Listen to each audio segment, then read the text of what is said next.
You fall into the water, and instantly your body goes into shock. It's not dramatic like in the movies. There's no time to scream or wave for help. The freezing water steals the air from your lungs before you even process what's happening. Your heart races to 180 beats per minute. You start hyperventilating completely involuntarily, trying to suck air where there's no air. It's called cold shock response, and it happens to everyone. Doesn't matter if you're an experienced swimmer or barely know how to swim. Your body simply panics. And here's the first problem. In the first 10 seconds, you're going to try to breathe underwater. You don't want to do this, but your body does. It's a primitive reflex you can't control. A few drops of water enter your lungs, and immediately your throat closes. Completely. It's called laryngospasm, and it's your body's desperate attempt to prevent more water from entering. Technically, it's working, but it also means you can't breathe at all. Not water, not air, nothing. It's like someone is squeezing your throat with full force. You try to swim up, obviously. All your instinct is screaming to reach the surface. But you're not really swimming. You're thrashing. And thrashing consumes 10 times more energy than normal swimming. Your arms beat the water without coordination. Your legs kick frantically. You look up and see the light from the surface. It seems so close, maybe 3 meters. But when you're panicking, 3 meters feels like 3 kilometers. And there's another detail nobody thinks about: your clothes. If you're wearing jeans and sneakers, you're carrying about 4 extra kilos of wet weight. Your shoes became anchors. Your jacket became a trap. Everything is pulling you down while you desperately fight to go up. 30 seconds have passed. It feels like much more. You're still holding your breath, but it's becoming impossible. Your lungs are burning. It's not just discomfort. It's real physical pain. Your chest is trying to expand. Your body is begging for oxygen, but your throat remains closed. The urge to breathe goes from unbearable to completely desperate. Here's something you need to understand. You can hold your breath on dry land for 1, maybe 2 minutes if you train. Professional divers can do 5, 6, even 7 minutes. But you're not a professional diver. And more importantly, you're in total panic. Your heart is beating 3 times faster than normal. You're moving like you're running a marathon underwater. You're burning oxygen faster than you could replenish, even if you could breathe. What you have in your lungs right now is all you have. And it's running out fast. Your legs are getting heavy. Your arms are slower. It's not because you're giving up. It's because your muscles simply don't have the oxygen they need to function. Your body is making cruel choices now. It's taking blood from your muscles, from your skin, from your hands and feet, and sending everything to vital organs. Brain, heart, lungs. That's why your extremities are tingling, going numb. Your body is abandoning you, piece by piece. You look at the surface again. It seems farther now, and maybe it is. Maybe you've sunk while fighting. The terrifying part is that you can't hold your breath anymore. And then it happens. You breathe, underwater. Not because you want to, not because you decided to give up, but because your body simply can't take another second. Your throat relaxes, your mouth opens, and you inhale water. Lots of water. It goes down your throat and floods your lungs. The sensation is horrible. Your lungs were made to process air, not liquid. Now, they're heavy, useless, filled with something that shouldn't be there. You cough, or would try to cough. But underwater, this just makes you swallow more water. Your alveoli, those tiny air sacs where oxygen passes into the blood, are now filled with liquid. There's no oxygen to absorb. Your blood oxygen saturation plummets. 80%, 70, 60. And here's the strange part. For a few seconds, you almost feel better. The desperate urge to breathe diminishes a bit. Not because you're really breathing, but because your body managed to execute the breathing motion, even though it was water instead of air. The reflex was satisfied, even though the need wasn't. It's a cruel illusion. It lasts maybe 5 or 10 seconds. You're still moving, trying to swim, but slower now. Almost peaceful. And this is because your brain is starting to shut down. The part of your brain that feels fear, that panics, is running out of oxygen. You're getting calm, not because everything is okay. You're getting calm because you're dying. You start seeing things. Flashing lights. Shapes in the water. Maybe you see someone swimming to save you. But there's no one. It's just your brain firing random signals as cells die. You're sinking faster now. Your lungs filled with water are heavier than lungs filled with air. Instead of helping you float, they're pulling you down like internal anchors. The light from the surface is getting dimmer. And the scary part is you barely care anymore. Your heart, is still beating. Hard, actually. 200 beats per minute, trying to pump blood desperately. But the blood that's circulating has no oxygen. It's dark blood, purple, loaded with carbon dioxide, and empty of life. Your cells are suffocating. Every cell in your body needs oxygen to produce energy. Without oxygen, that process stops. They try a backup method that doesn't require oxygen, but it's extremely inefficient. It produces much less energy and accumulates lactic acid. Imagine that burning you feel in muscles when you exercise too much. Now imagine that in every muscle, every organ, every tissue in the body. At the same time, you're in the second minute now, 2 minutes since you fell in the water. Your brain is particularly vulnerable. It uses 20% of the body's oxygen, despite being only 2% of the weight. It's extremely demanding. And when oxygen runs out, it doesn't last long. After 3 minutes without oxygen, permanent brain damage begins. Not death yet, but damage. Memory loss, cognitive problems, personality changes. You're not thinking clearly anymore. Memories surface randomly and disconnected. You remember childhood, a dog, the smell of coffee, but they're fragments, not complete stories. Your brain is pulling random data. Try to maintain some activity. You might not even know where you are anymore. The water around seems infinite, dark, endless. You're much deeper now. 5 meters, maybe. The pressure increased, but you don't feel it anymore. Your eyes are open, probably. Most drowning victims are found with eyes open, looking at nothing. You don't blink anymore. That reflex requires brain function you don't have. Your body started shaking. Small spasms.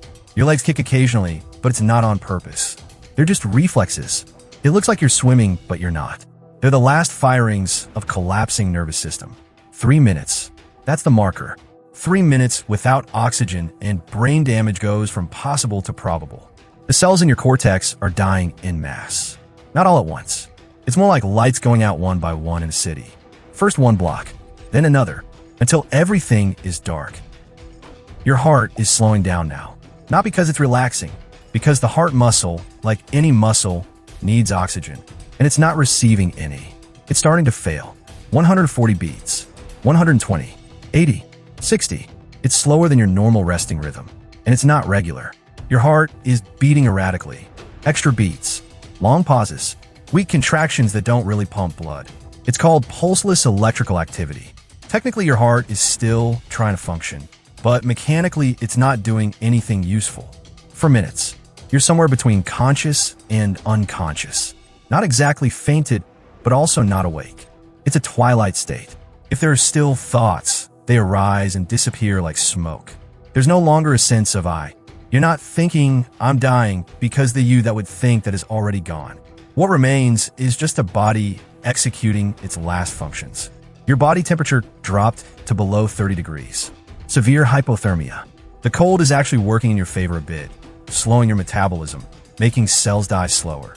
There are cases of people, especially children, surviving in ice-cold water for 20 or 30 minutes because of this. But you're not in ice-cold water. You're in cold water, but not enough. 5 minutes. This is the point where even if someone found you now, even if they started resuscitation immediately, you probably wouldn't come back as who you were. Your body might be revived. Your heart could be restarted. You could breathe again. But you, the person, the consciousness, has already started to dissolve. Brain damage isn't like a switch. It's a spectrum. You can lose memories, but keep motor skills. Can lose personality, but keep basic functions. Can wake up, but not be you anymore. Your heart is in its last beats. 30 per minute. 20. 10.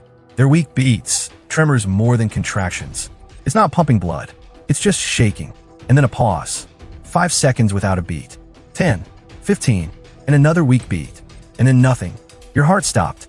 Completely. You're dead. Clinically. Legally. Definitively. Your heart doesn't beat. Your brain doesn't work. You don't breathe. All definitions of death have been met. Here's something most people don't know. Your body doesn't immediately realize you died. Individual cells continue trying to function for a while.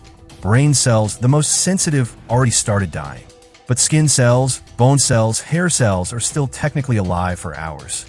Your body at the bottom of the water begins the decomposition process, but it's slow here. Cold water slows everything down. In the first hours, rigor mortis will begin. Your muscles will become rigid. It starts with small muscles, jaw, and fingers, and spread through the body in 12 hours. After a day or two, your body will start producing internal gases. Bacteria in your intestine decompose organic matter and release methane, hydrogen sulfide, carbon dioxide. These gases get trapped in your body. And eventually, in 3 days, maybe a week, there will be enough gas to change your buoyancy. You, who sank so heavily, will start floating again, will rise from the bottom slowly. That's how most drowning victims are found. Not because someone dove and searched, but because eventually the body comes back to the surface on its own. But let's talk about the important part now. Here's the thing, all of this could have been avoided so easily. Drowning kills about 360,000 people a year worldwide. That's almost 1,000 people a day. And most of these cases were completely preventable. The big problem is that real drowning doesn't look like the movies. People don't scream for help, don't wave their arms dramatically. Real drowning is silent, fast. The person is there one moment, submerges the next, and nobody around notices until it's too late. It's called instinctive drowning response. When you're drowning, your body enters such a primitive survival mode that it eliminates everything else, including the ability to scream. Your arms are pressing down, trying to keep your mouth above water. Your mouth is alternating between being submerged and emerging for seconds where you're gasping, not screaming.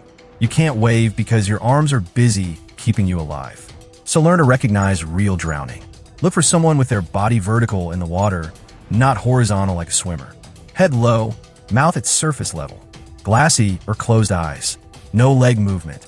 Gasping breath. If you see this, don't hesitate. You have maybe 60 seconds before the person submerges completely. 60 seconds to save a life. And if you're the one in the water, if you feel you're in danger, do one thing. Turn on your back and float. It's counterintuitive when you're panicking, but fighting is what kills you. Fighting burns energy you don't have. Floating, even if water gets in your face, gives you time. Time to calm down. Time to breathe. Time to swim to safety in a controlled way. Wear life jackets. Always. Doesn't matter if you're a good swimmer. Swim with a partner. Never alone. Stay in areas with lifeguards. Don't drink alcohol before entering the water. Alcohol is involved in 70% of adult drownings. If you have children, put them in swimming lessons.